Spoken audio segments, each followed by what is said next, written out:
Welcome to J is for Justice podcast. If live breaking news and following true crime is your thing, then please consider subscribing to my channel. And if you like what you see in my videos, please consider giving them a thumbs up.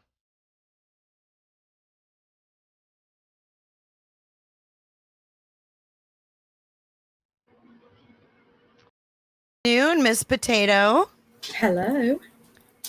How are you faring on this second day of January 2023?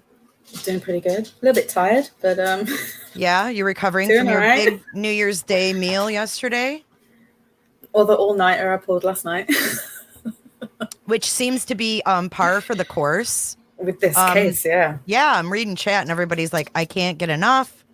I'm obsessed. Yeah. It's try and just get it so out of your head. much. Yeah, it's a psychological thriller of a crime, which is something I've never covered that was in the making and happening in real time, which is pretty crazy. Like a real life who done it kind of thing. Yeah. So before I open up the lines, I want to share this latest video.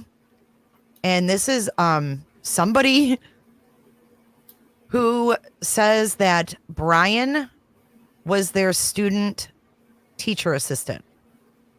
Or am I saying that right? Yeah. No, he was his teacher's assistant. So this is a student, and Bryan was the teacher's assistant for him. And let's see, make sure we got some volume. Yeah, it was. You can hear that, correct? I mean, I was, just like sleeping here on the couch. Okay. All right. So he's going to detail some account here. So let's listen. Yeah, it was pretty crazy. I mean, I was, just like sleeping here on the couch in my parents' house, and I woke up to all these tweets that were like, oh, they got the guy. And of course, this has been something that everyone in Pullman has been following, everyone in the whole Pullman, Moscow area. And so, I look on my phone and I see the guy's name and I see the picture. And I'm thinking, that looks a lot like my TA who's also named Bryan, but that would be crazy. And so I went and I checked my email, to see the emails I'd had with him, and the name matched and everything. And yeah, it was just like totally jarring, totally shocking to realize that this person that had been, kind of grading my papers was, allegedly this like horrible murderer.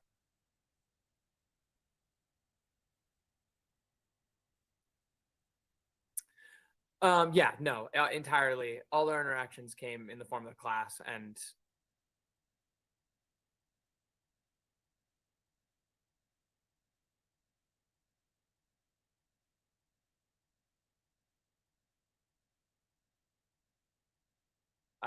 not even like, office hours. Like it was all within the confines of a lecture hall.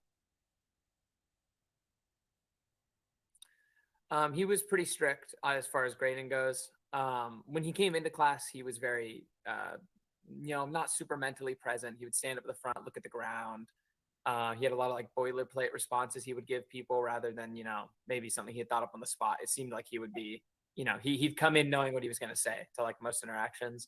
And then when he would grade your papers, he would be grading you on what he ended up calling like a higher standard. But what it really felt like to us was he was grading us like he would have graded himself as a PhD student.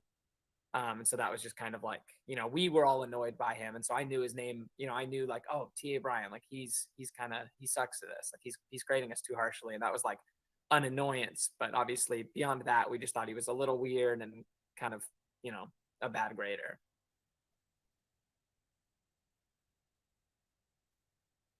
Oh, I was muted. I don't know why you can't hear the questions. I don't know. This is Houston 11.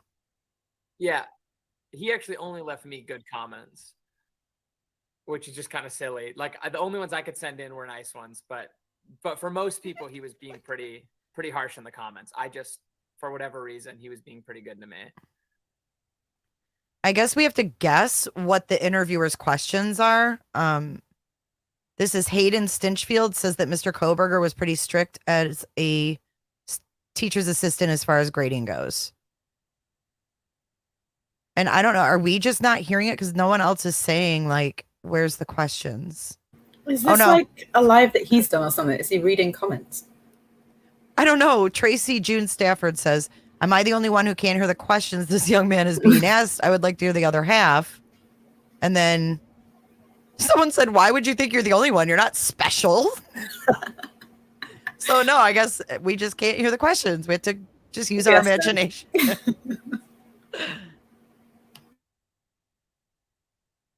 Yeah, actually, we had, our professor was big on the idea that, like, you know, if we're all going to be attorneys someday, then we have to know how to argue our case. And so he scheduled a day where everyone, you know, came in ready to argue to get their grades up, you know, and he brought in Bryan and he was like, all right, go at him. And he had Bryan stand up, and everyone was, you know, like, a few people were on his side because they wanted to keep their high grades and not like have questions be cut out or whatever. But for the most part, it was like, you know, half of a 150-person class just asking him all these real critical questions, and he would answer. And he'd actually, he tried pretty hard to defend himself, which was the kind of thing that our professor loved. He wanted the, like, courtroom environment.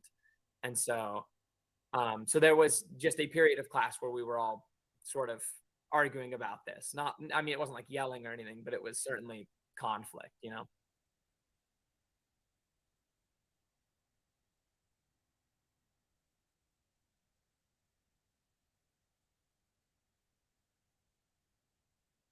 Yeah, we just it would have been about a month before winter break when, like, the murders happened. And we didn't obviously build our framework for this around that because we had no reason to connect him to that, you know, at the time. But definitely around then, um, he started grading everybody just hundreds. Not like you pretty much, if you turned something in, you were getting high marks. And he stopped leaving notes. It was just you know, he seemed preoccupied is what I would have said at the time. And now obviously he seems like he was probably pretty preoccupied, but it was, yeah, it was much easier. You'd turn in whatever you wanted pretty much. And he was just grading them up and sending them back. Like,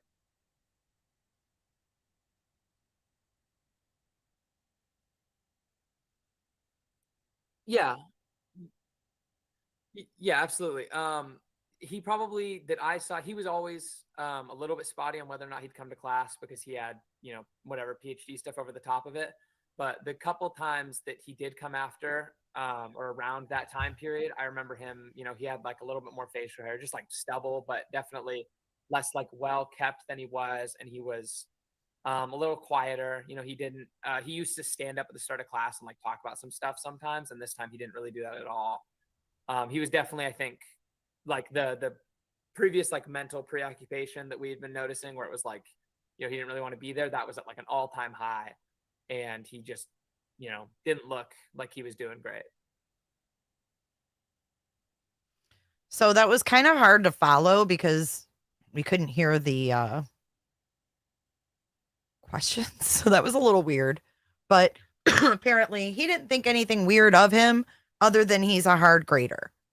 So take with that what you will. And something obviously changed, like, because he'd stopped being so critical of them and was giving them like high grades and stuff, not leaving them comments and things. So clearly that was after what had happened. Yeah, and he had stubble. Yeah, wasn't looking after himself, I guess. Wasn't. Mm-hmm. But nothing that they would think of at the time, right? No, I guess not. I mean, I guess you wouldn't even suspect your teaching assistant to be involved in something like that, I guess. Like, even if he had changed. Well, no. I mean, I'm going to put the link up in chat for you guys. Call in and let's hear what you guys have to say. Michael Faraday, thank you for your super chat. He said, new video analysis identifies Bryan as laptop guy. Where is this new analysis? Who did the analysis? Yeah, the audio on that was low. I don't have the opportunity. I don't have the ability to make it any louder than what it is with this program. So there is the link. I'm going to pin it. You guys, I want to hear what you have to say. Call in, give us your theories, give us your things you've noticed that maybe we haven't talked about. The TikTok from last night is still there. It's exactly the same. It's still got that 15-second video that's cut off and that other one. Lefter, I think it's way too soon to even know that. We don't know how they're going to handle any of this stuff. Let's see what other comments you guys got. I'm really interested to know if anyone thinks that it wasn't him. Because obviously he said that he's like excited to get back and exonerate himself and stuff.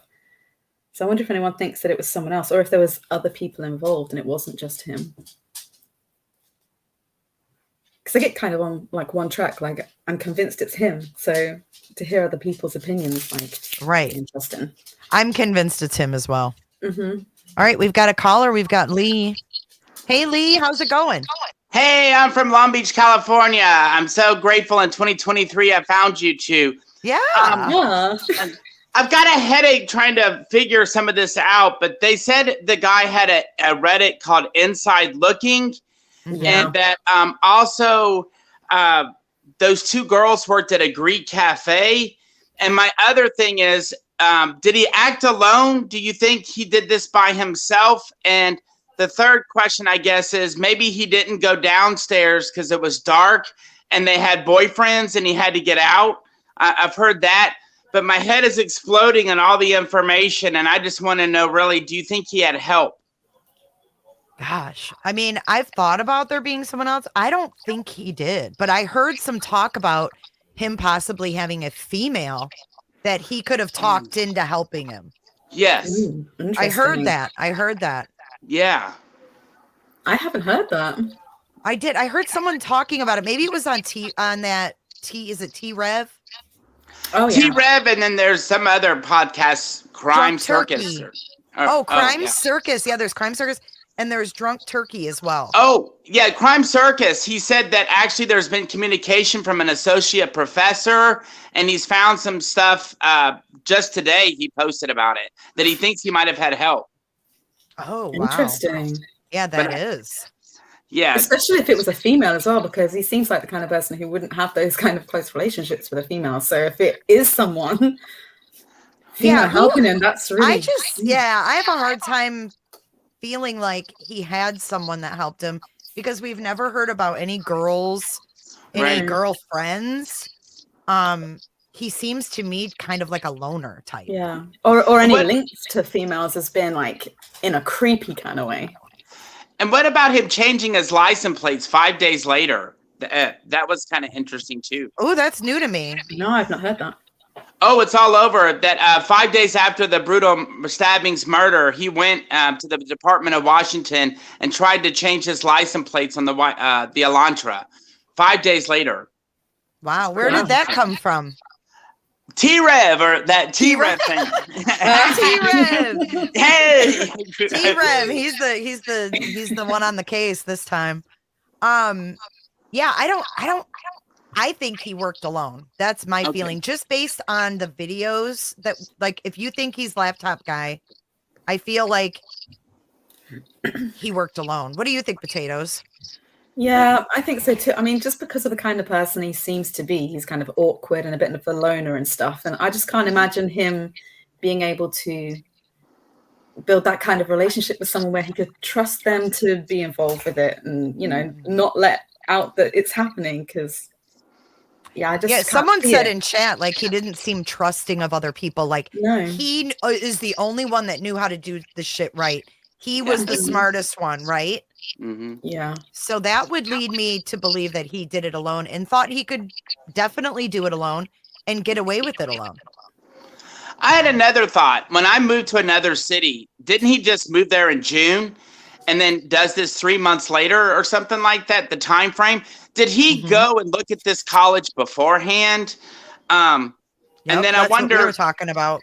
Mhm. and then also my 2023 resolution is to go through all my friends list and make sure I know them, because I'm frightened after reading about possibly being a stalker. It's For pretty real. frightening. Uh-huh. It is hiding in plain sight like that.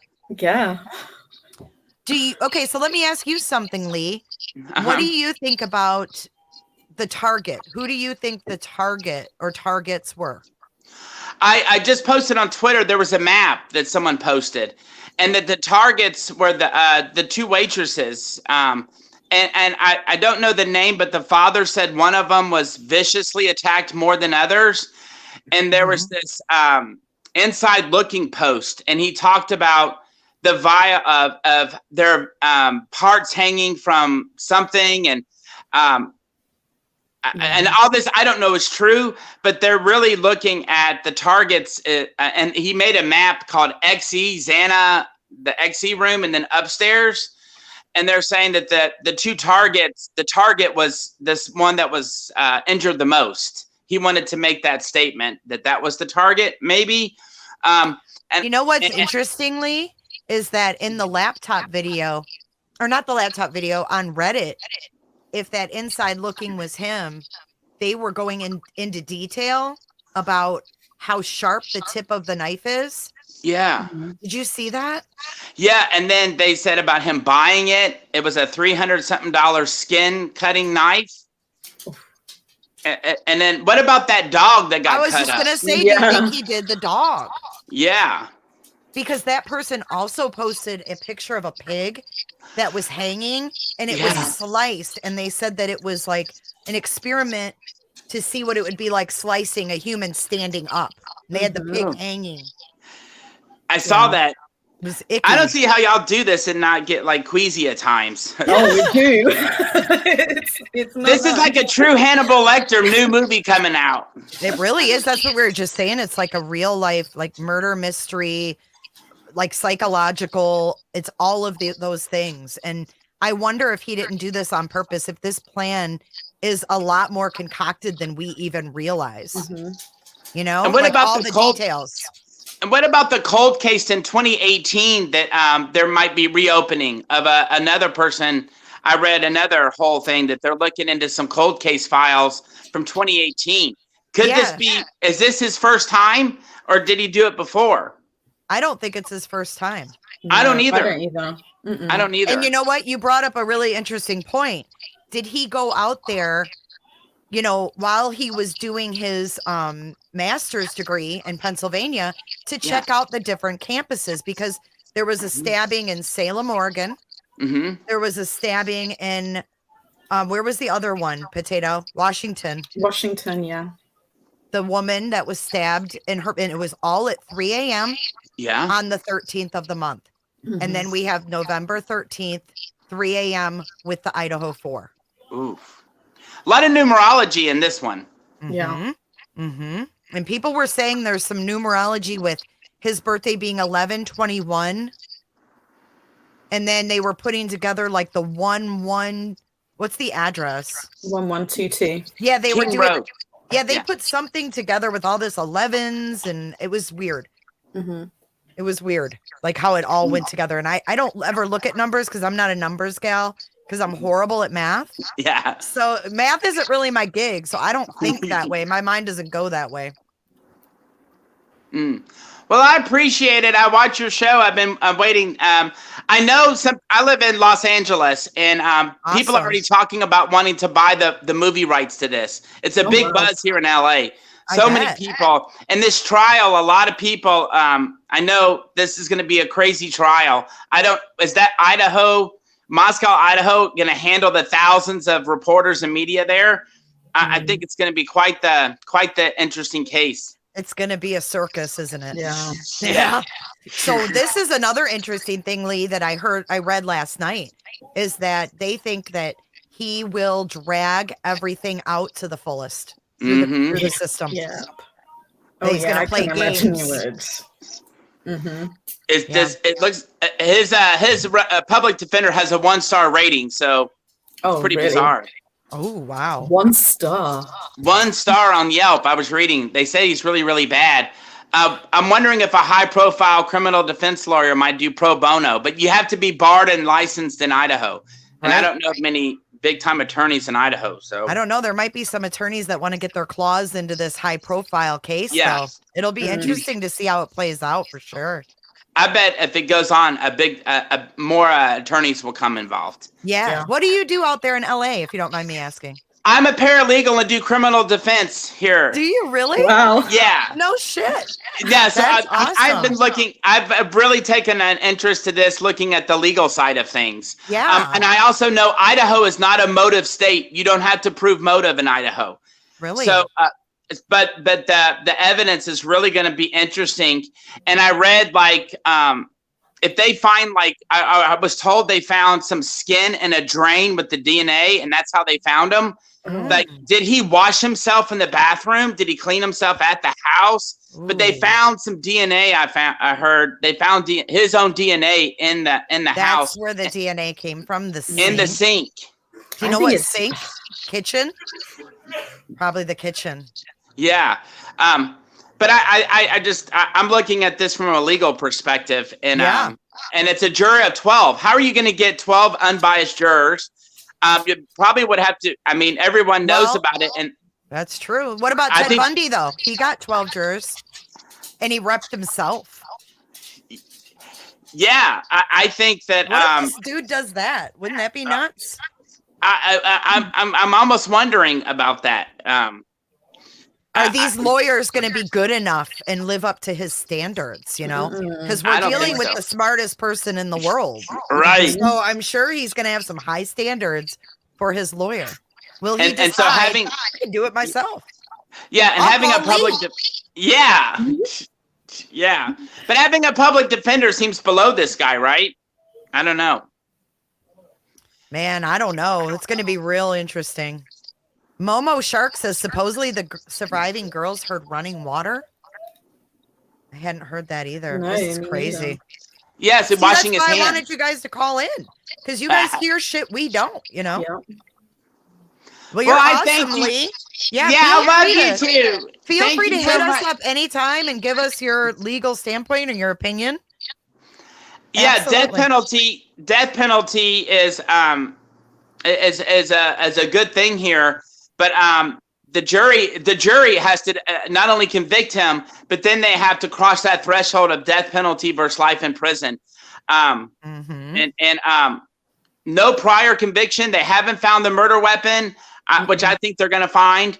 And White Elantra with all that DNA, you know, they can even now trace to see if you tried to erase DNA. And I think that I think tomorrow when they waive the extradition, we can start getting more information. I think there's more information out there that we all don't know about. Yeah, like weirdness. Yeah. Yeah, I think so too. And I think I'm wondering too, this is something I want to ask you. There's been this big talk about BTK, right? Yes. Because of his professor at DeSales. But do you think that maybe there's more to the killings than we've heard, that maybe only the killer would know and they haven't released that? Yes. And I've heard some students, there was a report posted today in the paper saying that he was DeSales, he was her smartest student ever. Did you read that? One of his... Yeah. He was brilliant. And then... Gosh, he studied under a criminal mind genius at DeSales, Martha Rathburn or whatever. Who had that connection to BTK. Yeah, and she helped him write his autobiography. And she also was CSI and FBI. She goes to crime scenes and consults them. And that's his professor. It just blows my mind. Who would take these classes to learn how to kill people? That's got to be frightening. And I think if you're in these classes, maybe they need to take DNA of all their students. Yeah. For real. I mean, I thought that they had to give go through a background check to get into these criminal justice programs. But I guess he wouldn't have anything, would he? Right. Leo Tech in chat says she wants to be Lee's friend. Oh, yay! He says yes, Leo Tech. You are pretty awesome. Thanks for calling in. Thank Lee. you. Have a great 2023. Yes, you too. Happy New Year. Bye. Bye. Oh my gosh, he's great. He was awesome. Hello at the scene. I can't read your name. At the scene with it's cut off, but welcome. I know. I'm trying to sort it so it comes. So You're British. Yay! We have another sorter. Another sorter? Another sorter? What's a sorter? You're sorting things out like Potato does. Oh, okay, yeah, I'm definitely that sorter. Yeah, I'm just trying to sort out my You're fine. What did you want to talk about? Don't worry about your Ah, avatar. You're good. What's your first name? Haley? Haley. Yeah, Haley. Okay, I thought you were at the scene with Haley. Okay. I No, just yeah, couldn't that see is- it. I didn't want to say it wrong, so. Yeah, no, that is me. That is I. That is I. Well, nice to meet you, Haley. Yeah, you too. Well, you've seen, you know, I've been in and out for quite a while now, haven't I, on your channel? But just going, I mean, this case. Oh, well, I'm gonna Has it stop got doing you my. shook? Yeah. Oh wow. Yeah. So from the very start, I was really conflicted because, firstly, when this first happened, I was thinking, you know, there was so much rage about this. There was so much anger that I was really looking at it being personal. Then as it kind of went on a little bit, I was thinking, do you know what? No, it doesn't kind of make sense.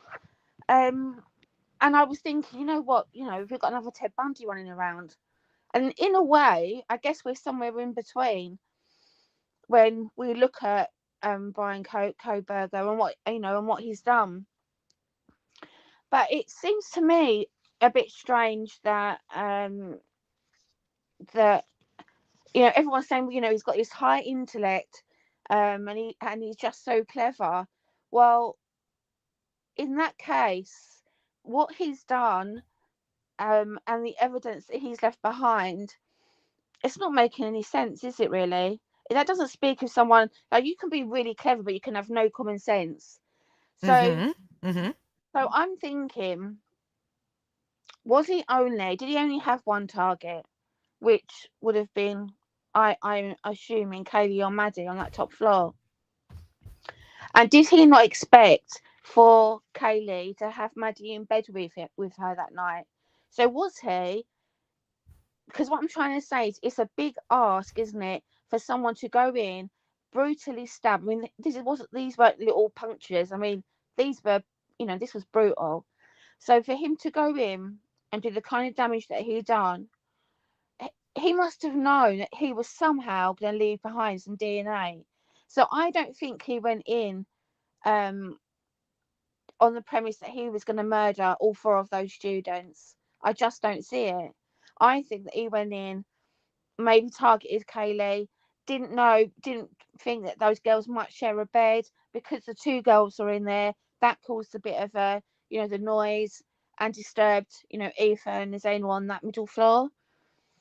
But so it is interesting. I mean, I'd like to know about his motive. What was his motive as well? Because it doesn't seem to be sexual. Well, I'll tell you what I think, Haley, and then Yeah. Potato can sound in. You guys can go Brit to Brit. But I think that, and I tend to go by what this laptop dude is saying, and maybe that's wrong of me, but I feel like that's him. Yeah. And on Reddit as well, if you put those things together, you have him.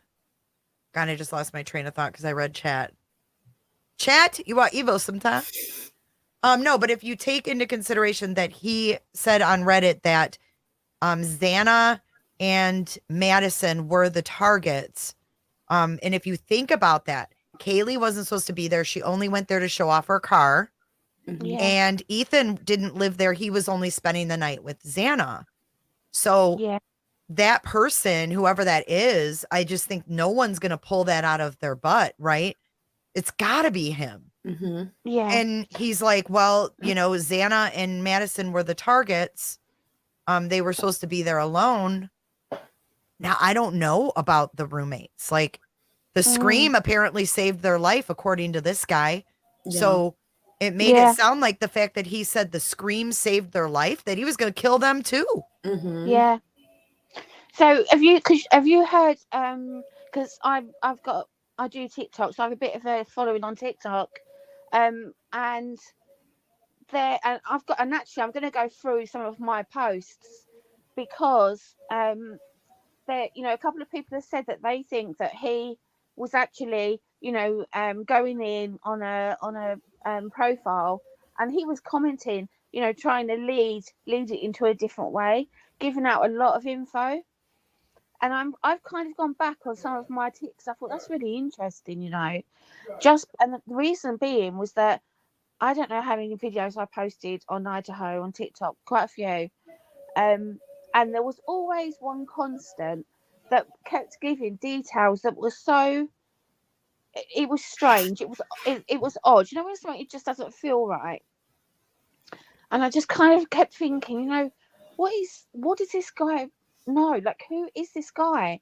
And on his avatar, it's just a picture of his eye. Now he could have just downloaded that, but in a way, I'm thinking because of the ego that he seems to kind of have, that maybe he would have used his own eye.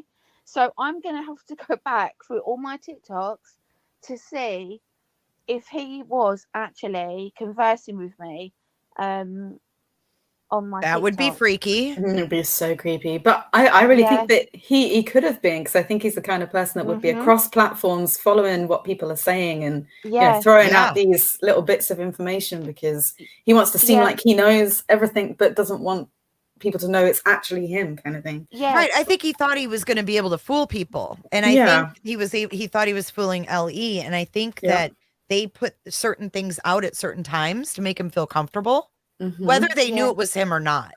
Yeah. They wanted to make the suspect feel comfortable, like they were, you know, going down the wrong path completely. Yeah. So maybe he got comfortable and that's when he started making videos, or like you said, you know, reaching out to people, or, you know, calling into YouTube channels. Like that's pretty ballsy if that was him. Yeah. Very, very. Actually, what I'm going to do, I'm going to see if I can just put up a couple while I'm kind of just sitting here, because I've got like screens everywhere. So he private messaged you on, or this person private messaged you on TikTok? Yeah. Yeah. What about though? Like what was their left messages too? Right. So I'm just going to give you, just give me a moment, because I'm just going to give you an example of. Yeah, because we were reading through the Reddit and it seemed pretty apparent like which ones were him. Yeah. For the most part. Yes. Yeah. And like I said, at the time, I really didn't think much about it. You know, because you know what it's like. You get your share of loose. I won't name any names, but so at the time, I kind of didn't think anything too much about it to start with, and then they started to get quite almost like this person was talking as if they knew, as if they were part, because I think I even said on one of them, well, what do you know, like how would you know that?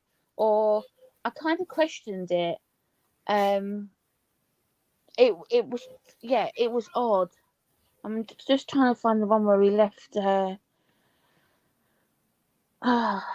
I might he was so excited too when I'm sorry, I'm like, you can find your stuff, take your time, don't worry about it. Yeah. I'm just reading chat.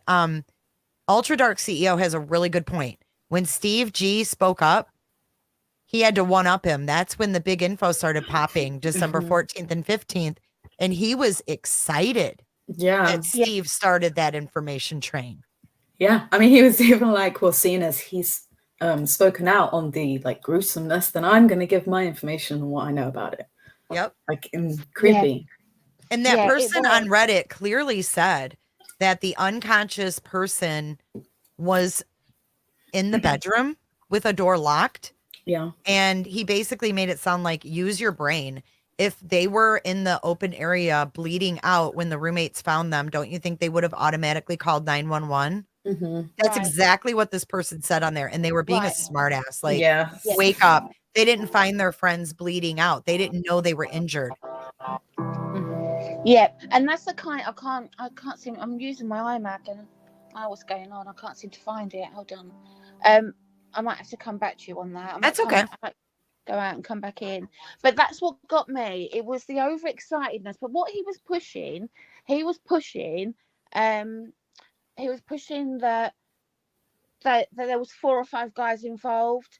He was pushing the fact that they were in some kind of almost like gang. That's interesting, considering that calling, he was trying to say that it was frat boys.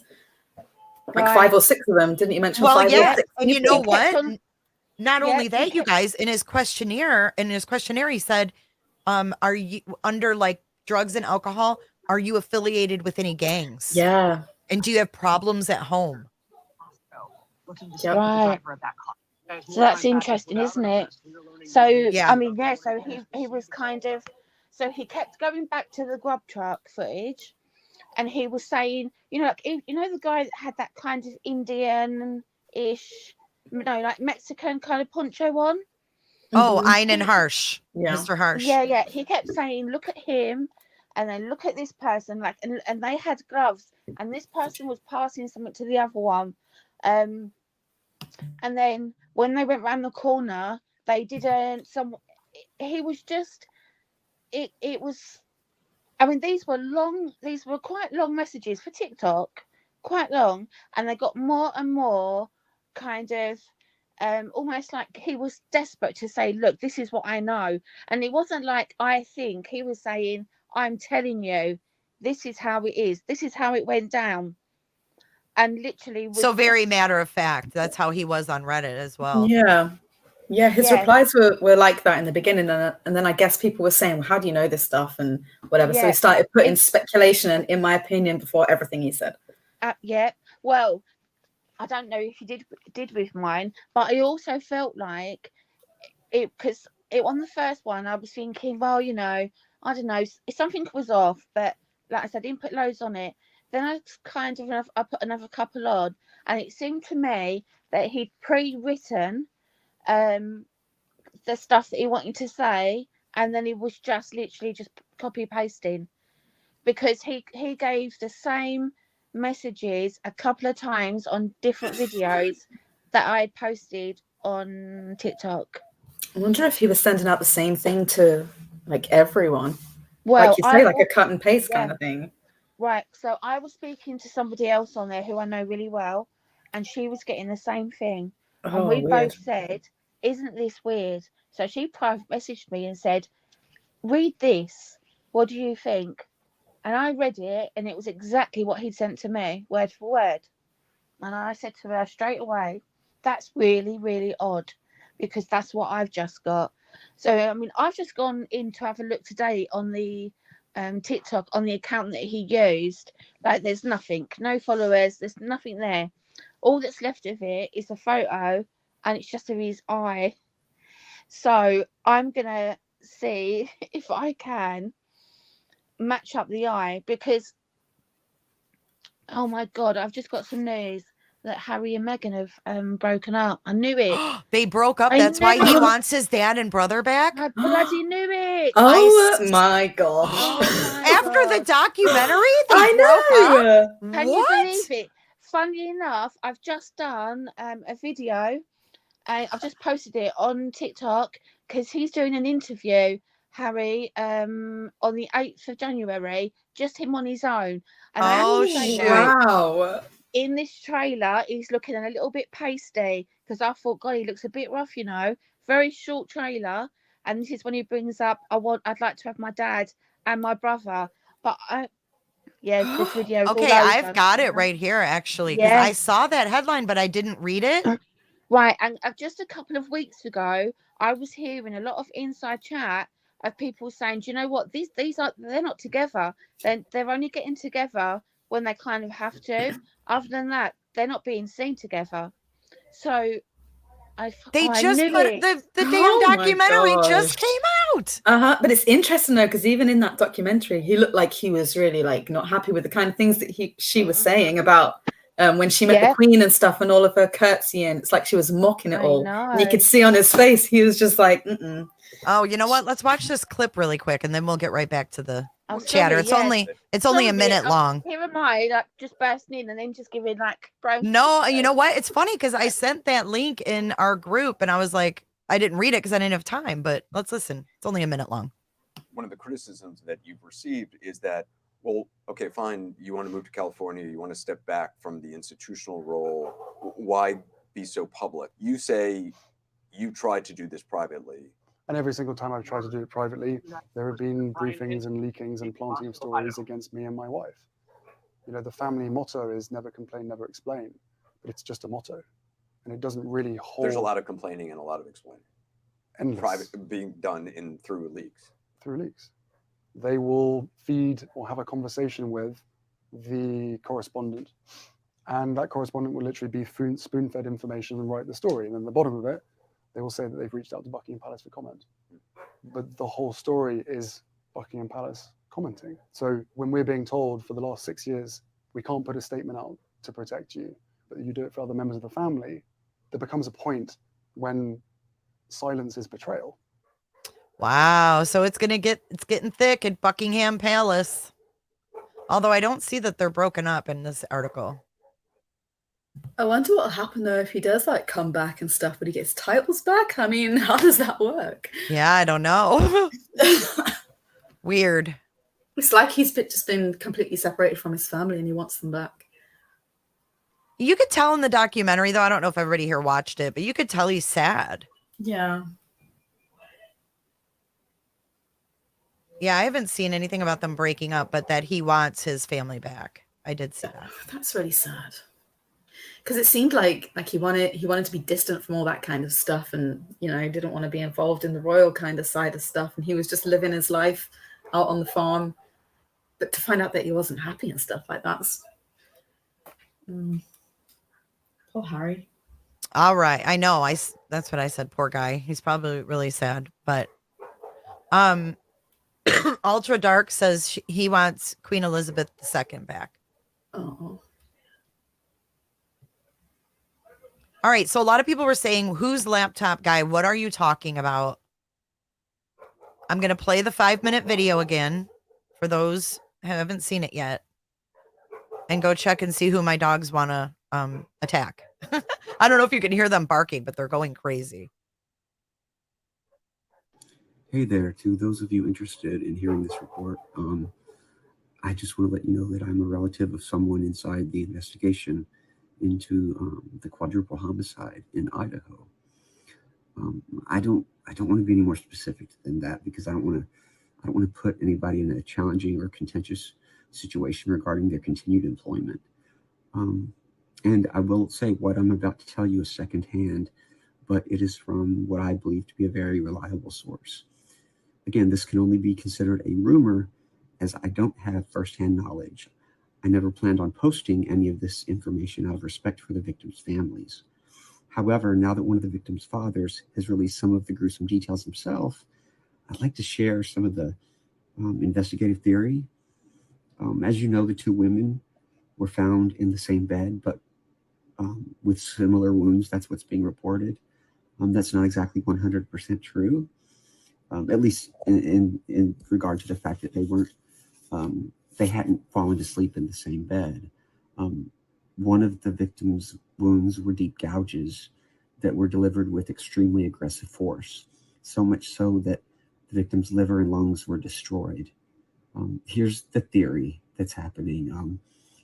They definitely think it was a man because of the force of the wounds. The person must have been very strong. They think the man came into the room after doing what they did on the second floor. They went upstairs. The person cleanly and quietly unalived the first victim. The second victim awoke and tried to run. They believe that the man possibly grabbed her and she screamed loudly, apparently. The man then harmed her. And the reason the wounds were of such force, he was delivering it quickly and forcibly to quiet her, which I apologize for how I know it's disturbing, but anyway, how do we know that she screamed? Because 3 individuals reported hearing a scream between 3:45 and 4 o'clock. That's why the police have such a specific time frame as to when the murders occurred. Because I don't know if you noticed, but the authorities weren't called the next day until late in the morning, yet they had a very specific time frame when the murder happened.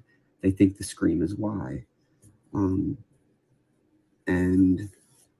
after reviewing video files from the neighborhood, they reviewed security cameras in the area, and they have an audio file where I haven't heard it, but I was told that you could clearly hear a loud scream from a female. That scream was recorded at exactly 3:38 a.m. Neighbors say they didn't call the police because they said there's often loud noise coming from the house. I was told that there are parties there all the time. Again, I don't know if that's true, but it's what I was told. The weapon used was a long serrated-edged hunting knife with a fixed blade. The weapon had not been in the house. The person brought it with them and took it when they left. The two victims were on the same bed, not side by side. One victim was found on top of the other. The reason is that the one tried to escape and was grabbed, harmed, and then shoved and fell on top of her friend. That is why there is there's a lot of blood mixtures on this at the scene. They're also desperately looking for this white car. The reason being is that it was seen speeding by an A&W gas station. I don't even know what that is, but anyway, that's, again, it could be wrong. I was just told it was seen speeding by an A&W gas station / hangout at 3:45. Now, if the scream was recorded at 3:38 and the car sped by at 3:45, it's a very tight time frame, but it is possible that the person left immediately and rushed and was seen speeding by. Also, the scream may have been what caused the person to quickly leave. That scream could have been what saved the other two roommates' lives. The person knew that they might be detected, so they sped away. Again, this is all just rumor. Take it for what it is. I just pray for these young people. I hope they rest in peace and that their families can find peace after this horrible crime. And I hope that the person who committed it can be brought to justice. Thanks a lot.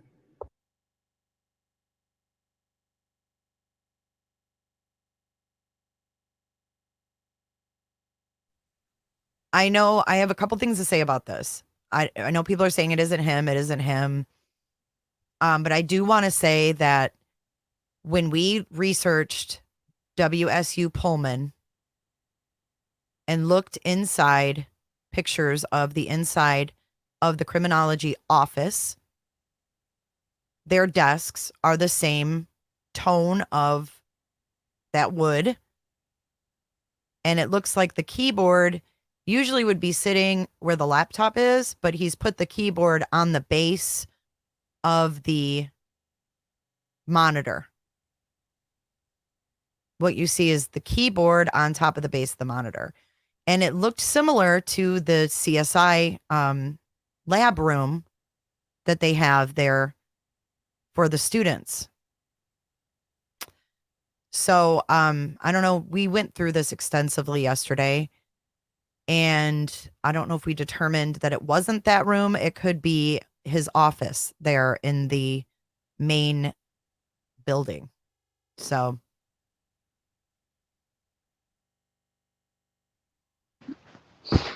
I just think it fits in, doesn't it? It fits in with his profile. I saw people saying as well, like, that he wasn't on social media and stuff before this happened, but even if he wasn't and decided to do these videos afterwards, it's probably because he thought that he was going to get away with it, and he couldn't help himself but give these little things to, because he felt like he was smarter than everyone, and he couldn't help interject himself into this. Absolutely. And that's why I think it's more than likely that he was embedding himself, into trying to put people in the frame, and because it's all part of that ego, isn't it? Yeah.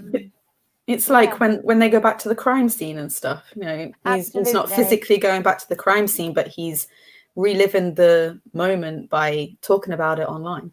Absolutely. I mean, it's as good as it gets, isn't it, when you start doing that? So I definitely think that, if we go back and look at, people's like lives, and we're going to see a lot more of this. I think we're going to, see that he was actually being really vocal. without a doubt. We have another caller. Hey, Tony, can you turn on your camera just for a second? You don't have to keep it on. Oh, he dropped. Come back, Tony. I just put up the picture of the reflection in the laptop versus Bryan, and you can see that shadow in his protruding ear that sticks out. Yeah. Yeah, it just looks so much like him. It really does. I think that, honestly, I think that's, I really think it's him. I do too. Look at the long neck. I know. It's just too uncanny. You know, Potato, you pointed out a really distinguishing thing. This shadow. You guys look at the shadow on his cheek. It matches this sunken area where his cheek is sunken in. And I think he's definitely on drugs. I don't know if he's on heroin, but he's on something. We know that he's got a history of drug abuse. Drug of choice is apparently heroin. Yeah. So, you know, was he back, you know, had he already kind of been in some kind of decline? I mean, it definitely looks like it. Even comparing the left picture to the right one, like his cheeks are sunken in his latest pictures. Yeah, he's got that kind of look about him, hasn't he? You know?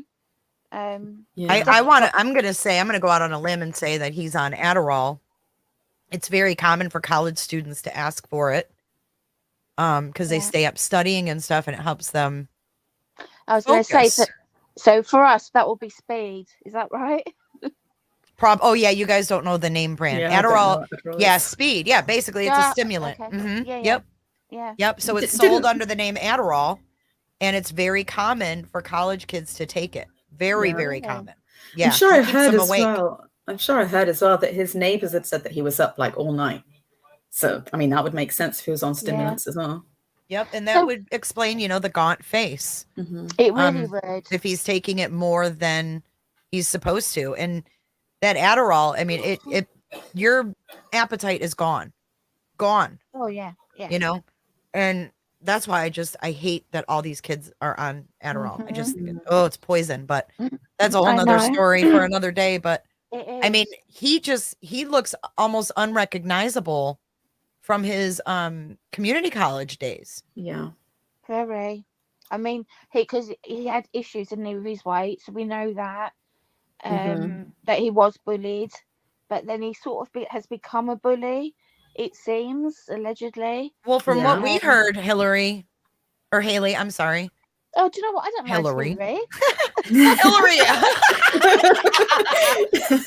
That feels quite exotic. Oh, shoot. Oh, my God. I can't believe I called you Hillary. I don't even remember what I was going to say. That threw me off. Shoot, I'm sorry. That's all right. So, guys, so knowing what we know... Sorry. That was pretty random. Oh, God. Hillary. So knowing what we know, do we think that he had his target was just one of those girls?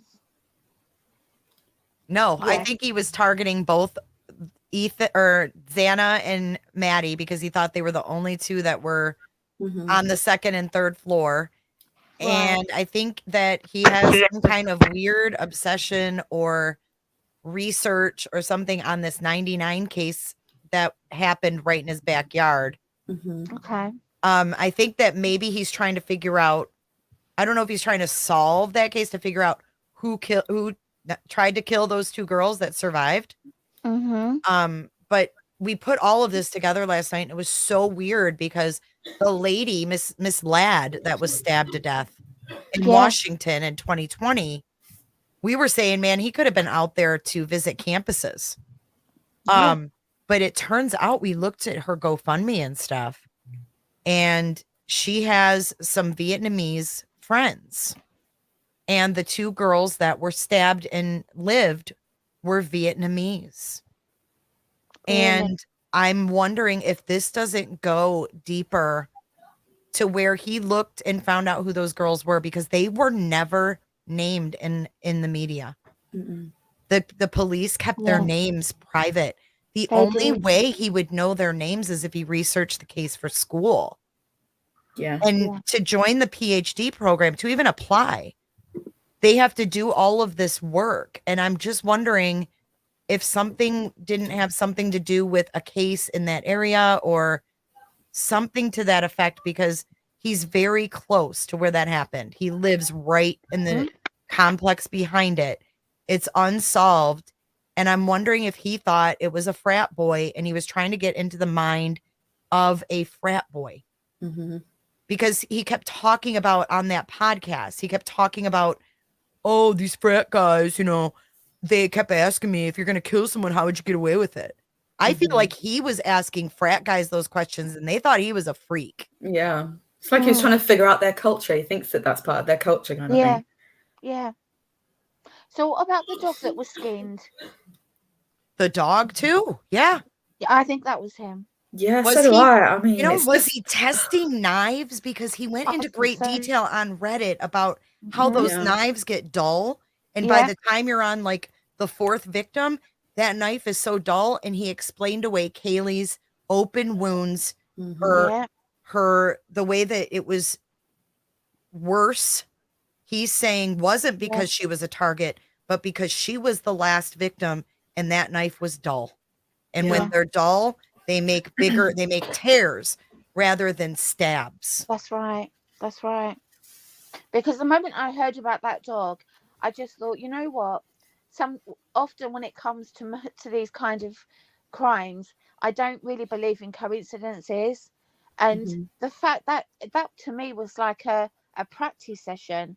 I mean, that dog was skinned. I mean, it was and clearly like you would a deer, like if you're processing a deer for food. Absolutely. And as soon as I heard that, I thought, it's got to be, how could it be that you could have that, which is really horrific in its own right, and then have 4 butchered people just in a matter of a few weeks later. So for me, straight away, I thought that's when it started to turn for me, that you know what, this wasn't the boyfriend. This wasn't. There was more to this. There was more to this person. Yeah. That dog killing was such an unusual thing as well. I mean, it wasn't just killed; it was skinned, and they didn't find the skin either. Like, no. And for that to happen so close to this happening, like, I just can't see how it wouldn't be connected. I mean, how could you not tie those together? Yeah. I mean, for that person to not leave the pelt of the dog, that had to be a trophy for them, so they would not have thrown it away. Exactly. I wonder if he took a trophy from the house. Right? Yeah, it's very possible. One thing I want to ask you guys, I want to get your opinion on this, because I'm baffled. I know the BTK was associated with his professor and all this and that and the other. Yeah. But they're really putting a lot into his murders and BTK.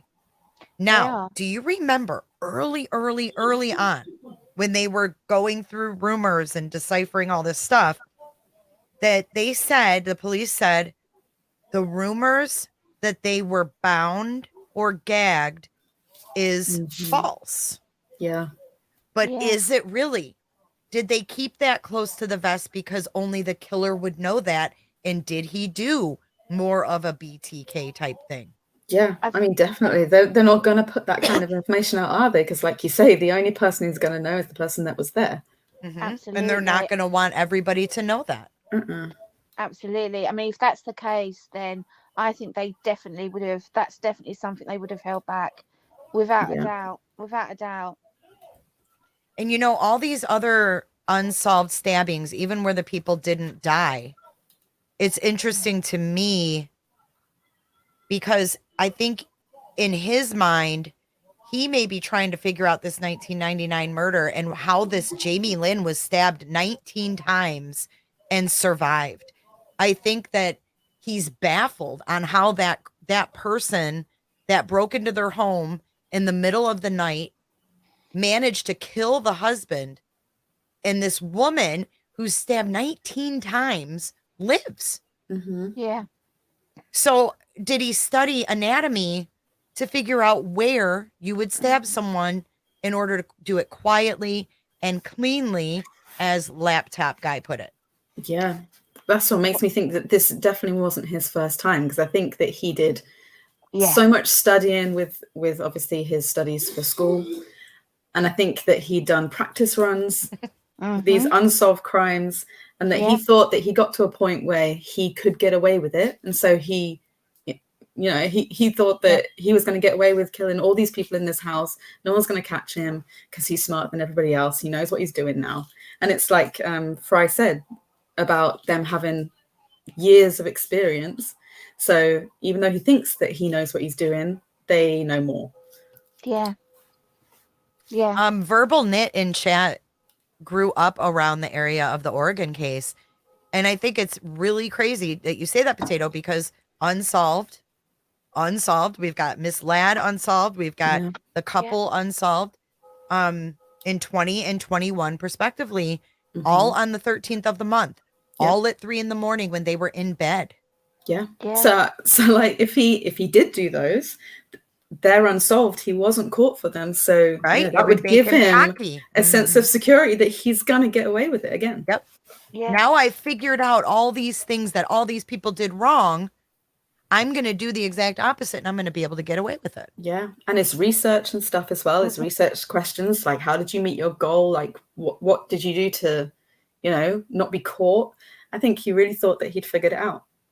I think it's really interesting as well, is that when you look at BTK, when you look at Dennis Rader, he referred to his crimes, to the murders as his projects.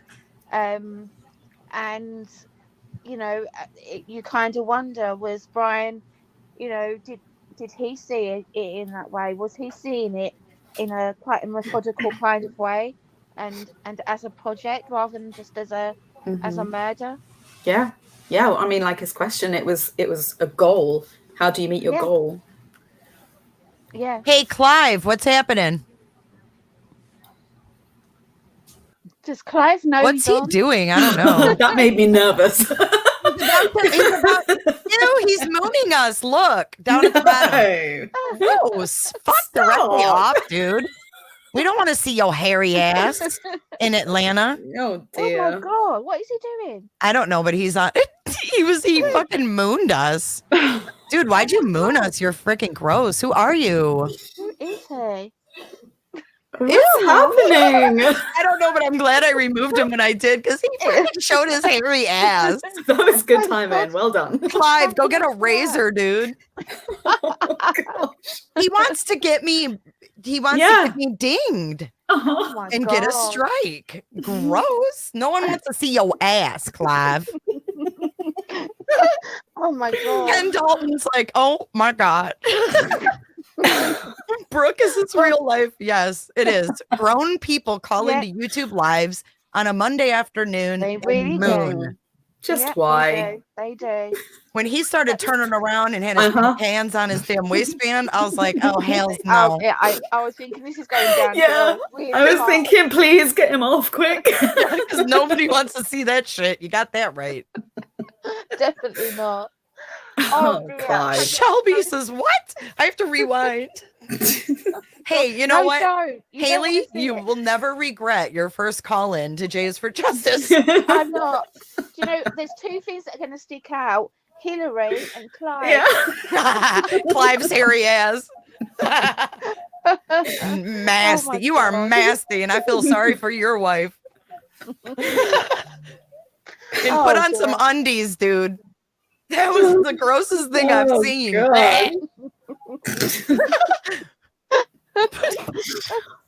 Clive is bored and wants attention. Clive. Oh, dear. Oh, man. Well, keep being a perv like that, Clive, and you're going to find yourself in some trouble soon. You're on the wrong channel, Clive. Yeah. We saw your Atlanta shirt, dude. Oh my Scary God. Leary says boo. Yeah. Oh, that's so funny. Never a dull moment around here. Never, never. Well, on that note, so here's the link again, guys. Going back to the connection with BTK, I think there's a lot there that you could That, I mean, it wouldn't surprise me, looking at the murders, looking at, you know, the coincidences that we've seen, looking at their ego, Yeah. that BTK would be somebody that he would, you know, admire, that he would see as, because let's face it, I mean, Dennis Rader got away with this for years. You know, he Mhm. went silent. He was a scout club. He was under the radar. You know, and the reason he got caught in the end, as we all know, it was something really stupid, because he thought that if he sent in a floppy disk from his computer, they wouldn't be able to trace it. So his ego was what got him in the end. And luckily for us, I think Bryan Kohberger was the same. I think Yeah. his ego, he kind of, he put himself to a level where he thought he could just get away with it. Mhm. You know, he was looking, he was studying the best. He, you know, if you want to study serial killers, and how, you know, and how to get away with it. I mean, he's Dennis Rader's up there. Yeah. I want to read Vet Girl's super chat. Thank you so much, Vet Girl, and good to see you. And Happy New Year. Hope you have a great Happy New Year, Vet 2023. Girl. Yes. She says, Happy New Year. This guy has been in school for 10 plus years. I would ask why? Why Washington State? In my opinion, he was learning how to belong to mass and serial killer groups. Yeah. Yes, I agree. absolutely. I Absolutely. agree too. Yep. Mm, He without a doubt. didn't go across the country to go to school just because. No. There's no way. I have to say though, I looked deep into DeSalle's criminal justice and criminology program. They have some videos, and I was like looking at their website, and they have some videos. I could show you guys a couple of those videos. It's really interesting because we kind of get an idea of what he learned in that program. Yeah. And then you look at these students and you think, my God, how many other people join these, this, you know, go for this major because they have a really morbid mind. Yeah. I mean, I see it as that he almost surrounded him with what he kind of saw as like lab rats. Mm-hmm. Because that's what they were to him. They were a project.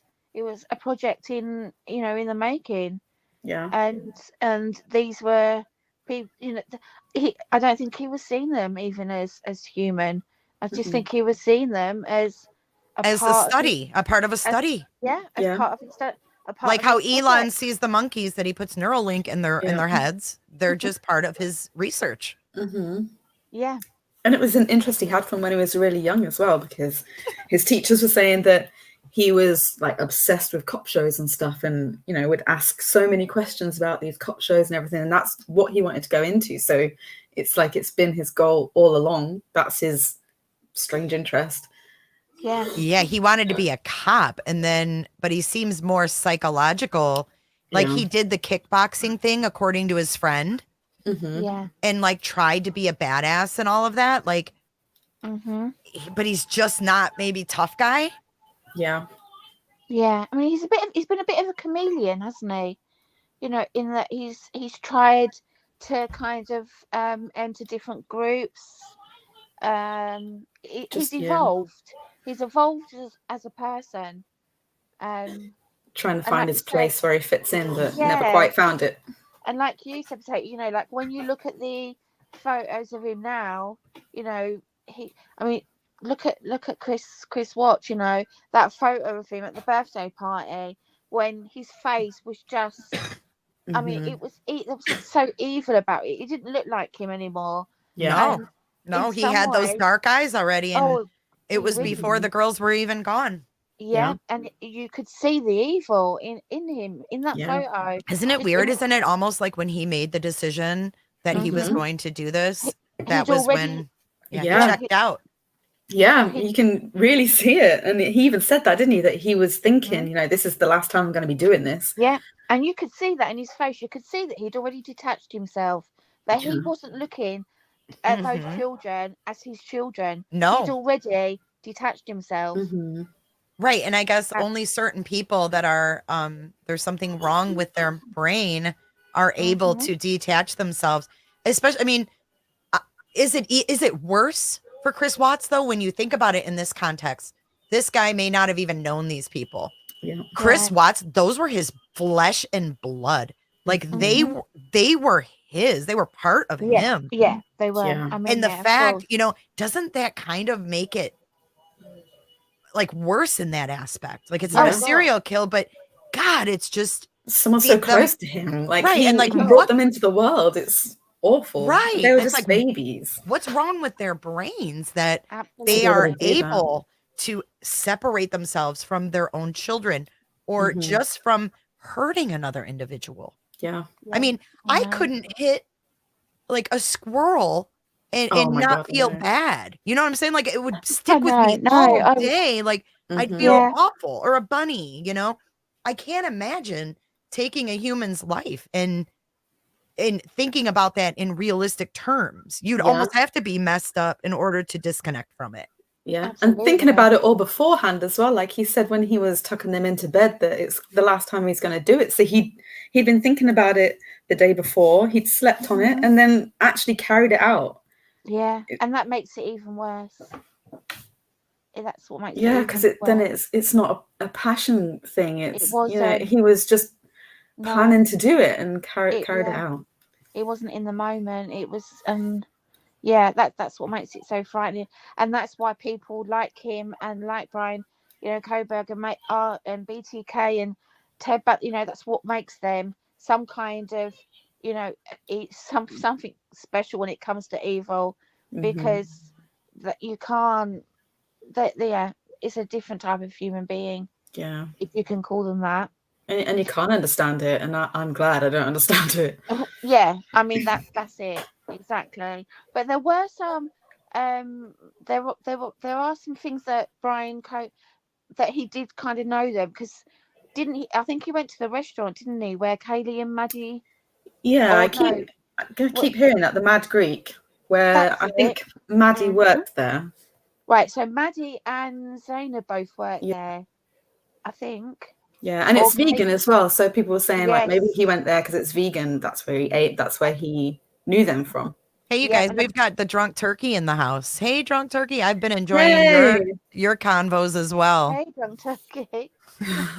We were just talking about you earlier. Yeah. So yeah, there's definitely a connection there.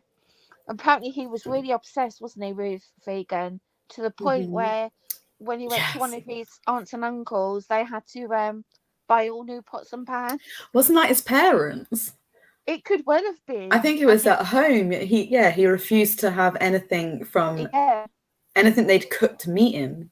Like that's insane. I understand it. Maybe you don't want your food to be made in something that's been used to cook meat and stuff, but to make them get rid of it all and get all new stuff. Yeah. So again, that just shows elements of control, obsession. It's all those isms, isn't it? Mm-hmm. Hey, Mary P. Can you hear us? I can. Can you hear me? Yes. Hey, Oh, how you doing? Hi. Yeah. I thought I had to unmute Welcome. myself. How are No, you all? you're good. Good. How are you? Happy I'm New doing Year. okay. Yes, Happy New Year to you all too. It's a busy New Year. thus Yeah, far. it is. It is. Very. I just put a poll in chat. Bryan Christopher Kohberger, death penalty, yes or no? Someone in chat said, even if the family doesn't want it, do you think that he should get the death penalty? Mm-hmm. I say if there's a death penalty case, this would be it. Yeah, 100%. This is what death penalty cases were made for. Right. Yeah. Good way to put it. And I'm never gonna say yes to a death penalty. So you'll never get me to say that one. So Really? that's where I am on that. Yep. So even in a case like this, you're anti? I am, because first of all, statistically it costs a lot more, just taxpayer wise, to get them through the process to be able to kill them. Because they get so many different stays and different trials and whatnot. But secondly, I think they should have to live with what they do. I think the guilt, to me, if you're going to have any chance of, and maybe they're not reformable at all, but if a person is going to have any chance of being reformed, then they got to sit with that negative emotion and try to evolve from it. Yeah. True. True. The thing is, though, with some of these people that like they have no remorse and stuff. So what you're hoping that they're experiencing, they're really not. They're just kind of living an easy life. Mhm. I'm not suggesting they should be back in the public. Oh, I don't no, think no, this I know. gentleman at all would I- have ever been healthy in society. I guess, you know what? I really can't say 100% unless someone that I care about is murdered. I don't know really how I would feel about them living in prison with cable TV and Yeah. visitors and letters and being able to breathe. I don't know how I'd feel about that. I think I'd have to emotionally feel that loss in order to know how I would feel about the death penalty. It's really easy to sit back here in your computer chair and say, yes, burn him, fry him. Mhm. It's a whole nother thing to either be a victim's family member or a member of a jury that's making that decision to take another's life. You know, Yeah. it's definitely not something to be taken lightly. And I think it is in general talk. I don't think we really look at the death penalty versus we just want eye for an eye. We just want them to be dead like they did to their victim. I You know, totally it's- agree with you. I totally agree with you. We take it way too lightly as far as what it actually is. There's too many. And if there's, in my opinion, if there's one person that gets killed because of the death penalty and they're innocent, that's one too many. Yeah. Yeah. Because no one should be killed if they're not guilty, right? So if we have one person, and we have a lot of people on death row that claim innocence and that there's really no evidence to back up. So if there's innocent people sitting on death row, that's a problem for me. I'm pretty sure they have had, haven't Yeah. they? Had at For least sure. one. For sure, they've exonerated people. Yep. Yeah. And I do After- believe they have killed people and then, And then said, found oh, out after. Yeah. now we have DNA. I mean, that's kind of the thing, is that you just Right. never know what's coming around the corner. Right, Yep. right. And you have these men that have sat on death row for 30, 40 years and then they get exonerated. Their life's gone. You can't give them that time back. Mm-mm. You know, so it is a slippery slope. And It is. we should also remember as well, though, that the technology that we have these days, especially in regards to the forensic genealogy, you know, these things seem to be happening a lot less, I feel, than they would have been years ago. Diesel, thank you for your super chat. They say there is no justice. Keep them off the streets is all. I speak from experience. Killing won't bring back the victims. Should his family suffer more? You see, I would be quite happy for him to not have a death penalty, but that would mean for me that he would have to be in a cell with nothing in there, basic, no commissary, none of that. You know, that to me is punishment. You know, just him, and in a barren cell with nothing. That to me would be punishment. He'll Right, I definitely mean- not get to make money off this. So he won't have commissary and stuff like that, right? They definitely, do they have that in Idaho? Is that? I don't know. I would assume they have that in every prison. Oh, not the commissary, but the law that you can't make money okay. off. Like, if Yeah. There's a chance that this might be a federal case, no? because he crossed state lines. Yeah. Yeah, it could be. Which I don't know if that's necessarily better, though, because I've heard the federal prisons are an easier ride than Yeah. being in the state prisons, you know? If it's Yeah. federal, it won't be on TV. For real? No Yep. federal cases are on TV? No, they're transcribed, except for the Oh. Supreme Court that they started doing in. So we have to during go off COVID. sketches. Yes. I hate the hate that. sketches. I hate sketches too. I know. It's like that David DePape. We had to go off sketches. I'm like, what? So I find a sketch and here's a cop with a hammer in his hand. I'm like, this is just wrong. Like, It's all we get here is sketches. Yeah, unfortunately, exactly. We don't get to watch trials. No, we don't, unfortunately. No, it's old school. You have to go and be there, show up, Yes. get a seat, be one of the Mhm. public. Oh no, what was the trial they did the other week that they, for the first time, was it the woman with the suitcase? Oh, didn't they? Maybe they did their verdict live. on our TV. I don't know. Oh, I don't know. I'm sure I saw something. Yeah, but it surprised me because we generally we don't. We Mm-mm. don't see anything like that. We just have Brian to read Ensign about just it. tweeted Kaylee's dad will be in the courtroom for the hearing tomorrow. Oh yeah, I bet he will. Go Steve. I think we all need to be like, go Steve. Yeah. Yeah. Do you think he'll speak tomorrow? Who? Yeah. The killer? Yeah. Steve. Do you No. think we will hear his voice at all? I don't. No, I don't think so either. I think he's going to make this as difficult as possible. Mm-hmm. I think his lawyer will talk, and I mean, he will have to say that he understands. He'll have to speak to the judge, doesn't he? Or can he just plead the fifth and not say anything? I think that he has to acknowledge the charges, doesn't he? But see that. Oh, he has to. Yes, the judge will ask if he understands the charges, Uh-huh. and how he will does he have to plead? say yes or no, Yeah. and he will say, "Has your lawyer discussed?" Da da da da da da da. Yep. I mean, I don't think know. he has to speak. I think he Oh, can no. just sit there if he wants. Really? Well, maybe. I'm not sure though. I mean, if going on his ego though, and who We he need is, Lee to tell us. He's the paralegal. I love kind Lee.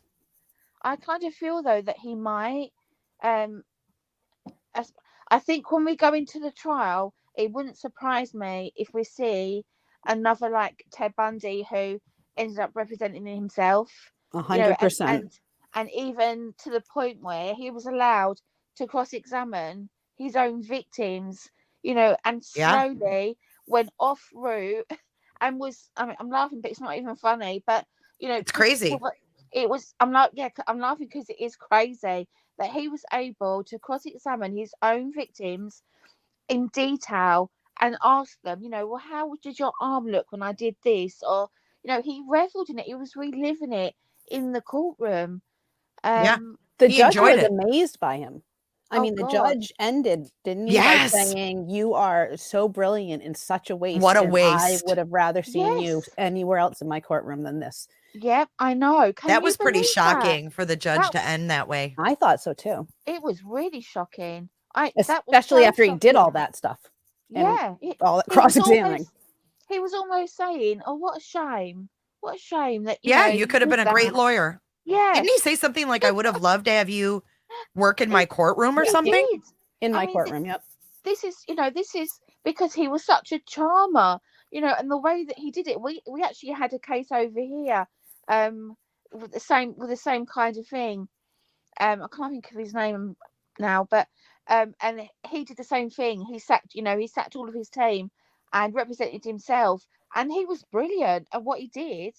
I wish that whole trial we could watch it. I can't find the whole thing. Like, I can only find like clips of.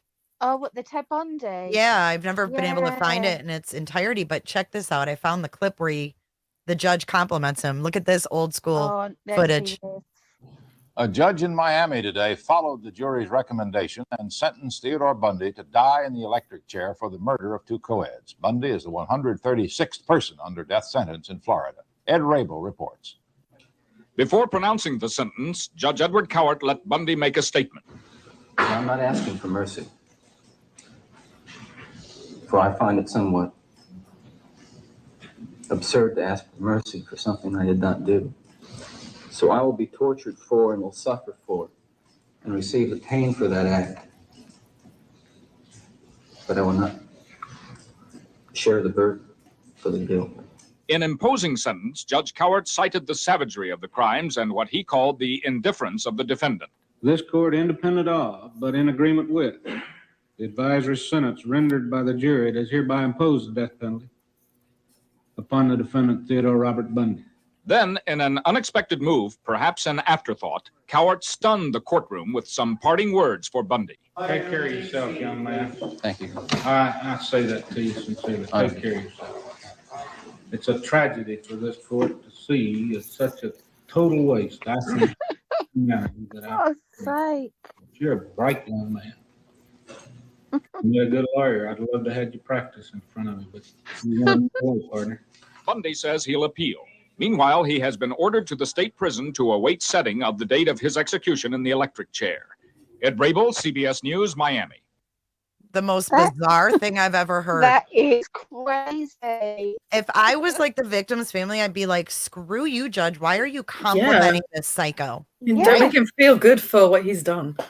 Yeah. Wow. He's like, Boost you're a his bright ego. young man. Take care of yourself, young man. Yeah. Like he's going on, like he's leaving summer camp and going back to college. Yeah. I know. And I mean that, he said. And I really mean that. Yeah. Yeah, Sincerely. it was almost like he was under his spell almost. Yep. Yeah. He was able to play him and make him see the charming side, like you said. Yeah. Oh, crazy. I would have been pissed too. So it wouldn't surprise me with what we've seen so far that once we get into the real trial, whether or not we're going to see a bit of that, because we already know that he lacks control. You know, he gets off on that control of, his ego. He's a narcissist. So yeah, and he's very, he knows he's very clever. He knows his stuff. So he might think that he's the best person to represent him. I got an email. Hold on. This is from Jillian. And this is, wow. This is a video on TikTok of the survivor of the stabbing in 2021. The one that her husband died and she had to go through all this rehab because she was stabbed 19 times by a psycho who hasn't been caught yet. Wearing a mask, right? Wearing a mask. I believe this is her. Yeah. It says hashtag widow, young widow. She's singing. PTSD, hashtag therapy, hashtag trauma. Oh my God, this is so sad. All right, here she is. Let me share. This is going to be hard to watch, man. I'm telling you. You can see marks on her arms and stuff. This chick was brutally attacked, and her mom came out when the murders occurred with the Idaho 4, and she said that the best Christmas gift ever would be for her son and daughter-in-law's case to be solved. Mary, I don't see. Is it? Oh, Mary probably sent it to the team. Oh, what was that? I think Mary sent an email to the team. I'm not sure what it was. Not this Mary. Pull the knife out No, the Mary in chat. of my back, out of my head, out of my stomach fat. I'll pull the knife out of my sides, out of my arms, out of my thighs. I feel like I'm missing a few. That night alone left me with 22. Not counting the ones the doctors had to add to. There's the one on my face, the one in my ear, the one that impairs my view. The one place that wasn't hit was also the place most affected.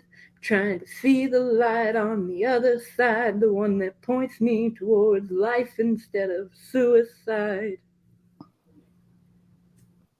I'll pull the knife out of my back, out of... Wow.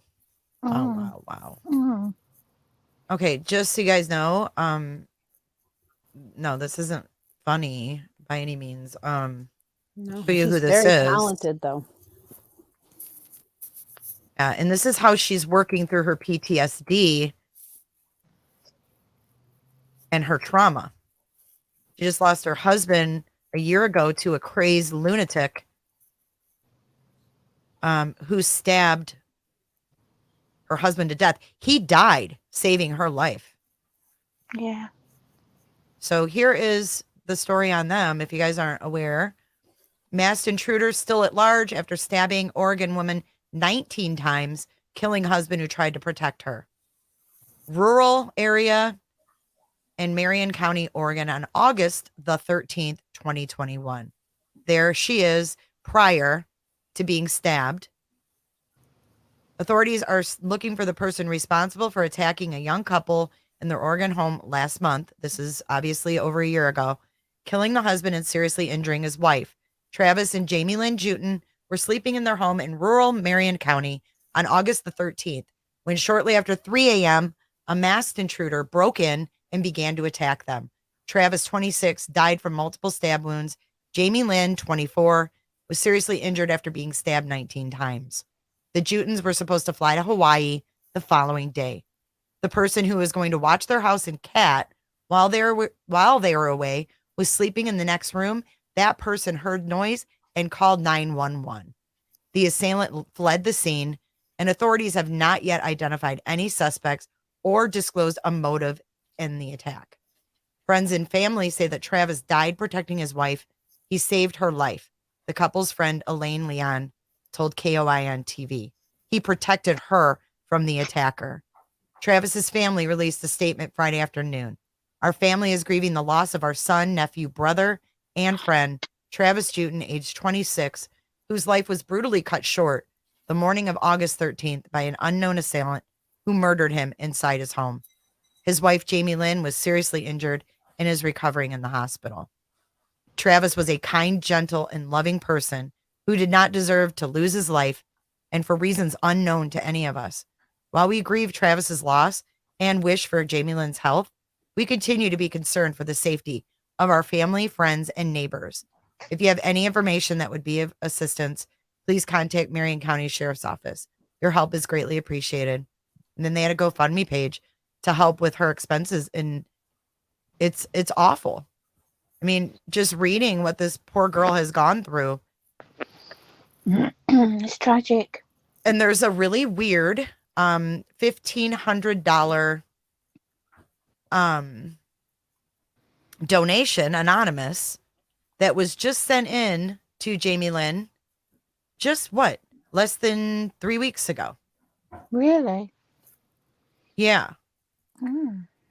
So I thought that was it was nice, but then I also, was wondering about the timing, Yeah. But she did have a goal of 15,000, and they have exceeded that, which is absolutely awesome. Yeah, it is. And if they could get justice, let's say he is involved in this case. Mm. Let's say he is involved in this. This was him. That would make it a federal case. This is another state. Yeah. Well, That and would it would also make make him a serial killer too. Well, it would make it another state as well, because didn't he live in another state and he Yeah, he committed the crossed. crime? Right. He crossed the line. So afterwards, I To think, commit the crime. Yep. I think they could make it federal if they wanted to. Yeah, I just am curious if they will. So this was a year ago, this August. Is that what August Yes. 21? August 13th of 21. And then Miss Ladd, who was stabbed to death, and she didn't live, in June 13th, 2020, I was thinking, oh, wow, isn't that coincidental that both of those were in the summertime when someone wouldn't be in college? Yeah. That maybe they would be out, looking at doctorate schools, visiting campuses. Yeah, that's true. Does he have a Facebook page? No. Mm. But it was funny because, not funny, but as his name broke in the news, three of us were on the phone, and we were all like searching for stuff, and we literally saw Instagram accounts popping up. Mm-hmm. New. As soon as people found out their name, they were making accounts. That's why when people say, oh, he's following the girls on Spotify, it's probably a Spotify that was made after his name came out, Mm-hmm. and they made the account and followed him just to get to be trolls. Yeah. I mean, the first things that I found SoundCloud. That's the only thing that he was on. Right. That was the odd thing, was he didn't have much, correct? No. If I remember correctly, at first it was like this guy doesn't have much of a social media presence at all. No. Yeah, And even no, the really didn't. girl that knew him said that she didn't believe that any of those social media accounts were his, because even the correspondence she had with him via Facebook, like, he deleted his Facebook a while before that, and the only way that she could find those messages is by searching through her history. Yeah. And Bryan would have known that their dog, I'm reading chat, they're talking about the dog, that the dog wasn't vicious, and that, a lot of people coming in and out of that house and stuff, Mm-hmm. from her social media. Yeah. I mean, you Yeah, could find definitely. out all about someone from their social, these girls especially.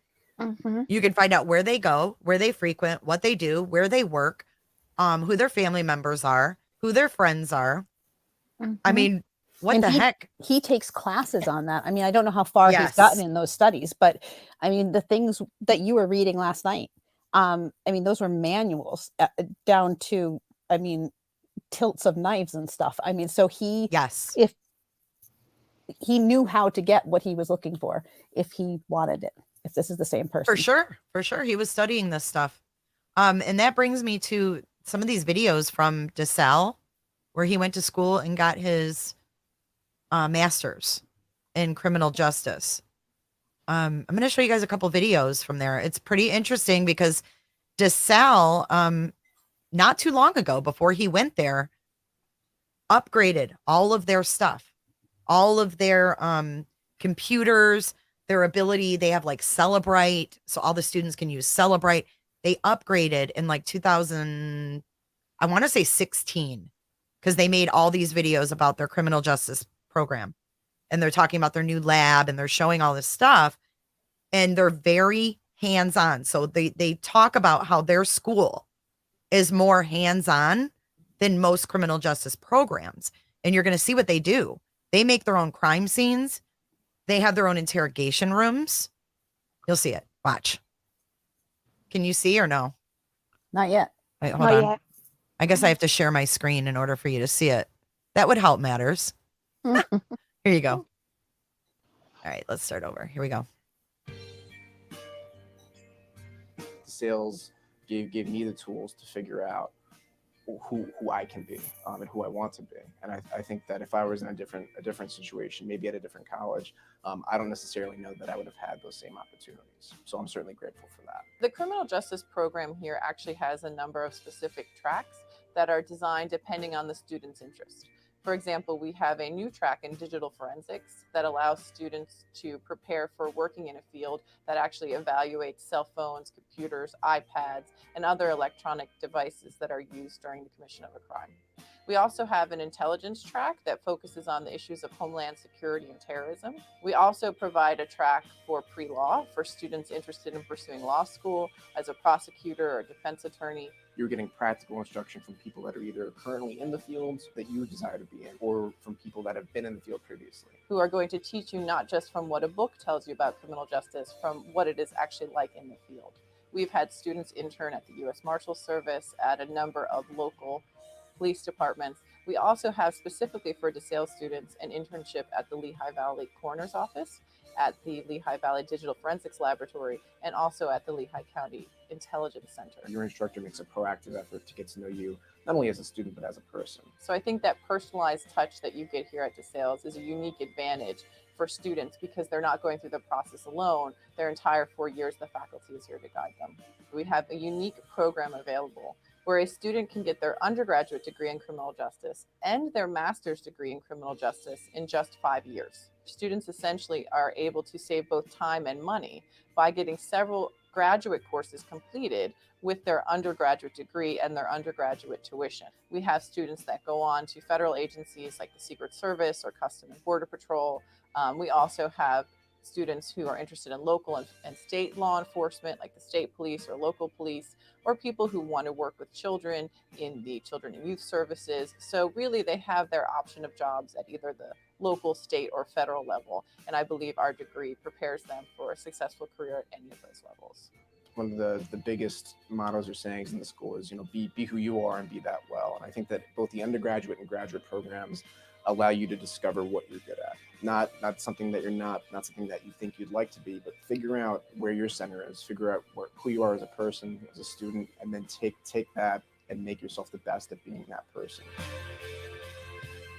This is not a 2005 vid. Whoever said that, this was made. This is from 6 years ago. It's not that long ago. It's cheesy because it's a college video, Here is another one showing the crime scenes.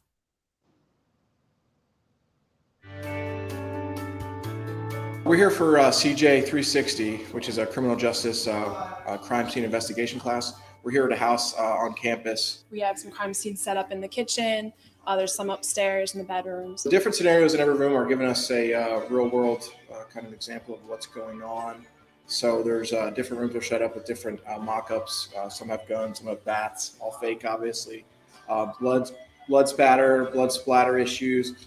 So we're going in there and we're having to do initial processing, looking at the room, walking around, collecting evidence. Later on, we're doing some fingerprint stuff with the fingerprint powder, and then we are going to possibly do plaster casts and stuff, so outside. How many footprints did we say? And using it as a real world example of what it would be like to be a criminal investigator investigating a crime scene. It's really like hands-on. I think I learn a lot better that way too. So you really get into this stuff. It's fun. It's neat because it's giving us the ability to actually see what these investigators and crime scene processing people do on a daily basis. And maybe even with a psychology degree or criminal justice, it'll give you a better direction of where you want to go. Which is exactly what he had. He had his psychology degree from the community college, and then he attended here to get his master's. Yeah. So I have a question about the BTK similarities. Mm-hmm. So one thing I noticed, and we don't know if it was who did it because it's unsolved, I believe, is that the stabbing that happened very close somewhere, like Salem maybe, on the 8th of November to the guy that ran the restaurant. And he was in his car, if I remember correctly. Yes. Mm-hmm. And when BTK started as a prowler, like most do, and then he just came upon it and he decided to do it. And the first time he did it, he was not successful. And he did it to a gentleman in a car, just like that. And this woman, the reason I know it is because I watched the A&E thing with his teacher, who's doing the interviewing of BTK and doing this whole series on A&E.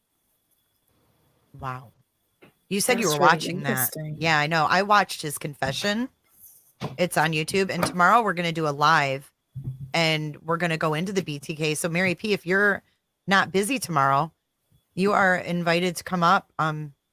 Since you're so interested in the BTK, I don't know anything about him. I honestly, I don't. I can tell you now, I know everything there is to know about BTK. I've studied Oh, really? him for years. Yeah. Oh, wow. See, I haven't. And for some, you know, like some crimes like jump out at you and some like captivate you and some don't. He was one of them that never did. And I don't know if it was the bind, torture, Really? kill thing that I just was like, that's too much. Those are too many verbs for me. I don't know. I thought he just looks creepy and he's just creepy. And I guess I get more intrigued by the ones that don't look like they would be criminals. And those are the ones that captivate me. But I'm interested now because this whole connection, you know? Yeah. So I wanted to go over it and I would love for you guys to join if you would like to. Oh yeah, definitely. Yeah, let's get up on email after the live and then we can see what your guys' schedule is like and go from there. But definitely I want to go through that and see. And but it's definitely going to be of interest to everyone on here because I mean he is such a complex person on so many levels, and so were his crimes and the way that he evolved and the things that he did. I mean it's so interesting. So interesting. But where does it okay, since you've studied him for so long, where do you see the parallels besides the professor? I see it in the crime itself. The fact that we've got maybe like the stalking element, the ego, the one thing I did notice in his confession when he was asked why he killed these girls, he was like basically it was an experiment. So I think that part of it is the same. Yeah. I mean, as I said earlier, the way that BTK saw them as projects, he didn't see them as people.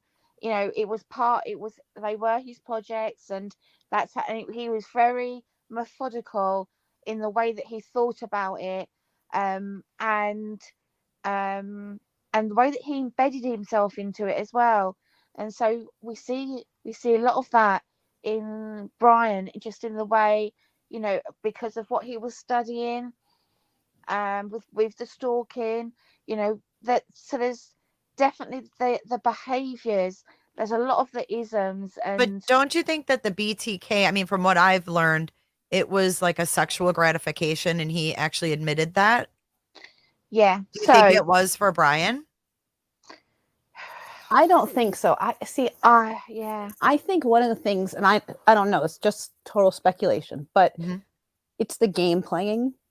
yes, Is the big thing for me, is that the right. taunting. It's the going out of the way to terrorize the community. Yeah. And I really think that what Bryan was hoping for was that there would be an identified somewhat person and Yeah. a manhunt. Not that he would be hunted, but that he could, people would be looking for him and scared of him for many years, just like BTK, because BTK was like a regular person. And so the other thing I wonder is, and this is probably totally crazy, but what if Bryan, being so narcissistic, thought, I'm going to kill so I understand it, didn't expect there to be 4 people, right? So he's stalking, he's doing all these things, and he thinks he's never done it before. And so I don't know, maybe this was the first time. And so maybe his reacting is going to be totally different than we're expecting it to, because he got caught.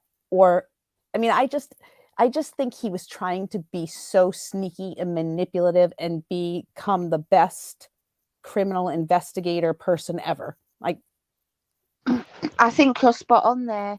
And for me, when I heard that he had been on that course, you know, with you know, the profiler who had interviewed BTK and really got to kind of know him, and the fact that he may have been speaking to BTK, he may have been corresponding with him, straight away I just thought, you know what, it just so fits, because like you said, it was about control, it was about power, and there was a sexual element when you look at Dennis Rader, but actually more than that, it was about, you know, it was all about control with him.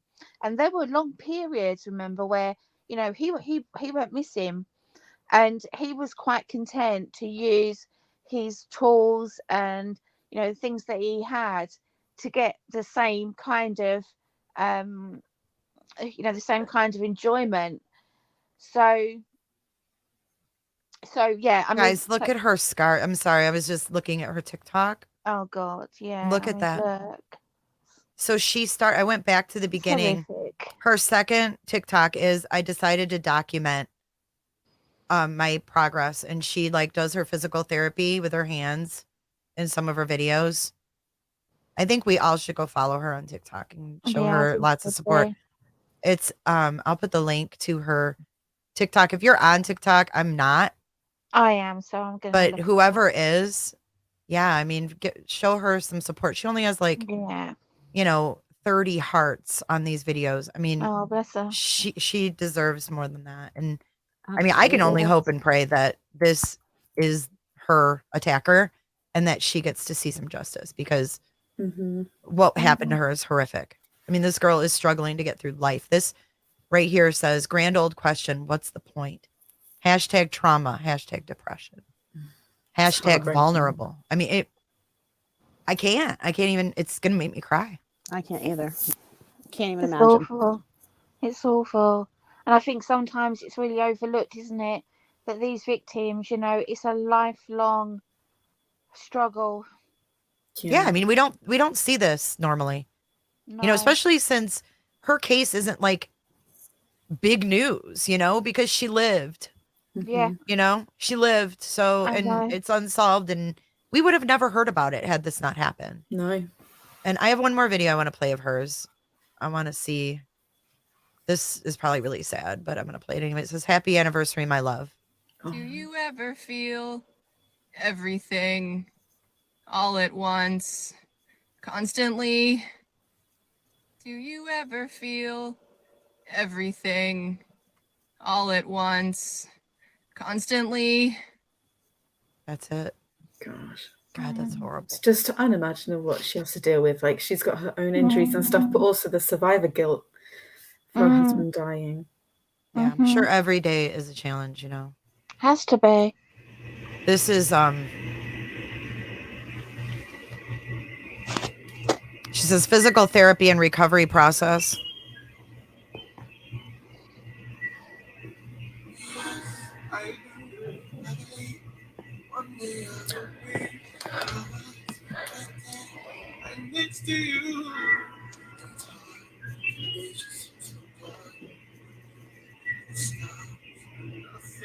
So freaking sad, you guys. That's August or that's October of last year. So just a few months after this happened. And then the one that I played you guys where she's singing was from August of this year. So let's see if she's done one since this happened.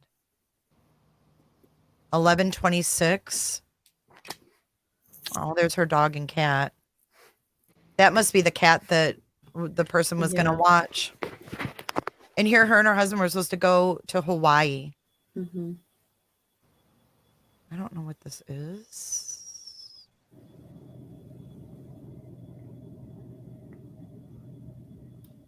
What medication are you on? Bro. Oh.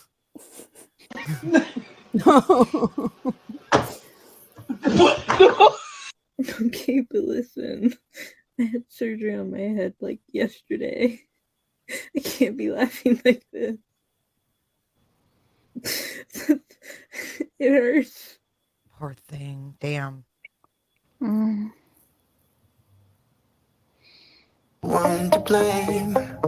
do think it's important that because we don't talk and think about what happens afterwards. I mean, we get really wrapped up in certain things, and that's human nature, but it's really important to consider that there are so many people that they're hurt, and this is their reality every moment of every day. And like I said, you know, it's something that they live with until, you know, till the very end. It's awful. It doesn't go away. Here's her link again. You guys, I don't know if I put it in chat yet, but there it is. And her name is Them Are Spots. No, her animals were not hurt. No, they were not.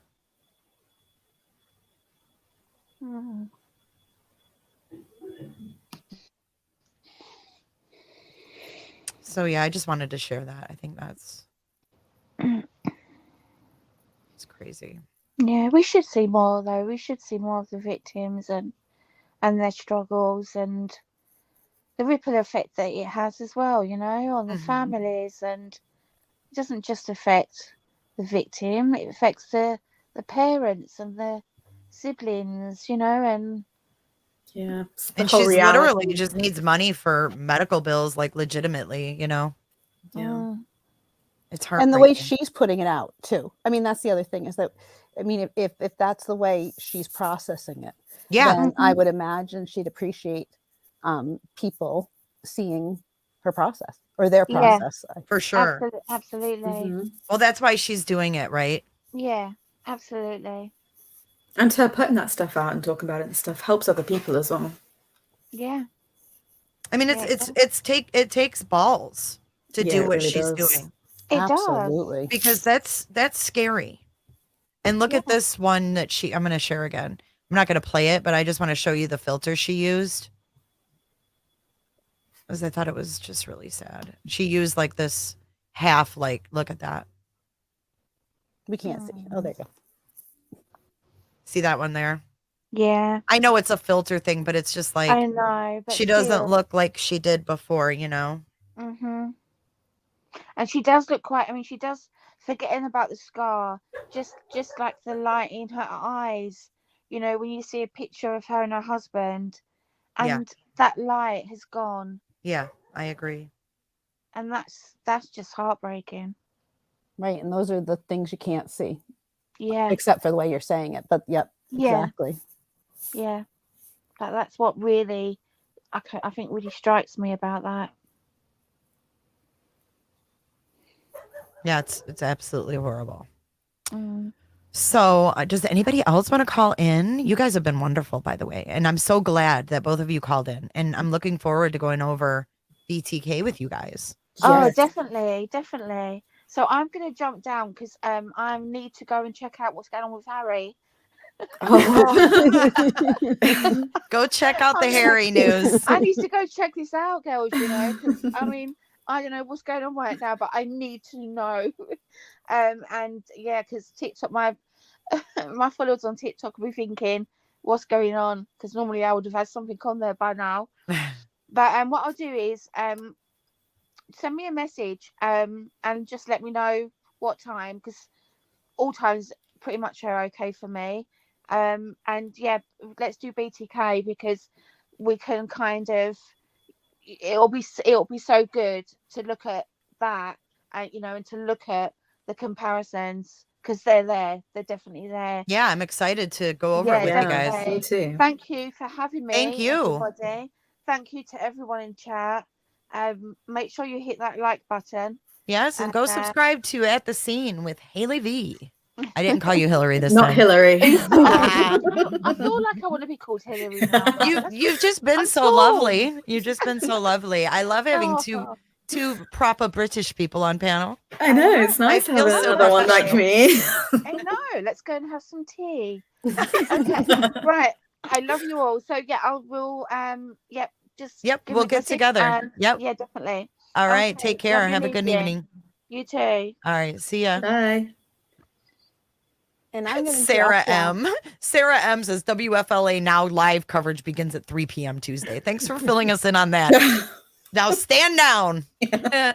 You're gonna hop down too, Mary? I am.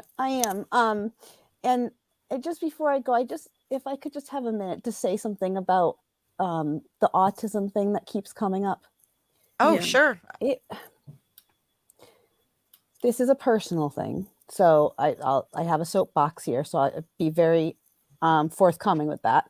But it's very difficult to diagnose someone who would be able, and I don't want to use the word high functioning at all, but would be able to function in a doctoral program and decide whether they have a personality disorder or whether it's schizophrenia type stuff, or if it's an autism thing. And I just wanted to be very clear that the autism, I only know of one case ever where it had anything to do with someone hurting someone that's like officially there. So I'd like us to be real careful, not just on this, just generally to whoever is listening. I just really would appreciate if people understood that when we talk about autism, it's different than when we're talking about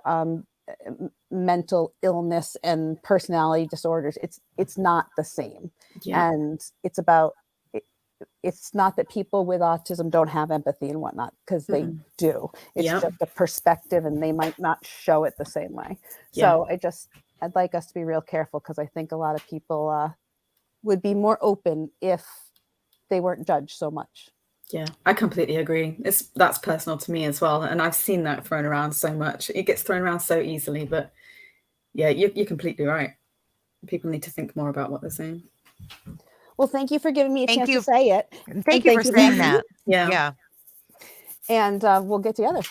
Yes, absolutely. Much respect, Mary P. Have a Thank great you. evening. You too. Bye, All guys. right. Bye, chat. Bye. Couple of great callers today. Yeah, it's been awesome. I know. I love hearing everybody's thoughts because we get things we didn't think of, or, Yeah. I can't wait for the BTK stuff because I know nothing about it. So it's going to be really interesting to see the parallels between the two. We get to have a Brit and Mary P school us tomorrow. Yeah. We're kind of awesome. cloned. Yeah, that's true. Well, hey, HJ, I saw HJ pop in chat. We missed you today, HJ. I hope you had a good afternoon. she got to have some good lunch. Hibachi. I'm Yeah. jealous. I love hibachi. You guys have that there in England? Japanese hibachi? Yeah, that's good. Do you guys go and sit and they cook it in front They of you? do and it all in that? front of you. Uh-huh. Yeah, okay. Yeah, I love doing Yeah. that. We always In did fact- that like for kids' birthdays. It was fun. I've not been to one here actually, but I know that we have them, but I've only been to one when I went to New York. Oh, really? Yeah. You need to go to a British one and I compare know, the I need two. to try it out. They are. It's good food, man. Gotta love that yum yum sauce. That could be taken a billion different ways. Uh-huh. So yeah, so we managed to get Moon today. Oh my gosh. Thank God it didn't show up in the stream. Thanks, Clive, for being a tool. Thank you everyone for your super chats. We have so many new subscribers. It's crazy. So tomorrow we're gonna go over and I'll thank everyone, the new members and subscribers. You guys are awesome. All right. So let's wrap this up and we will Mary Yanton, we will check that out. We will check that out. All of the emails that you guys send, we will look at. We just can't always Yeah. look at them live. It's hard. Yeah, I did see it, Mary. It's in there. Ann Pulley, random fun fact. She says you can buy yum yum sauce at Walmart. All right. Well, it was a long one, Steph. We had a 7-hour run yesterday. Today Oh, we're yeah, at 2 gosh, yeah. hours. We are doing a great. Aw, Donna, that is so nice. She said, Jay, you do an amazing job of letting people stand up and stand out. Also, all of you have shown so much love and compassion here. I'm so grateful for all of you. Oh, that's such a nice comment. It really is nice. Oh, the Bones. Hey, Bones. Aw, hey, Megan. Happy New Year, Megan. Happy New Year, Emily. Mary says you're going to go nuts. All right. Well, let's wrap this up. Potato Head. Mrs. Potato Head. All right. Enjoy your evening. You too. All right. Talk to you guys later. Dance it out. Bye. Bye.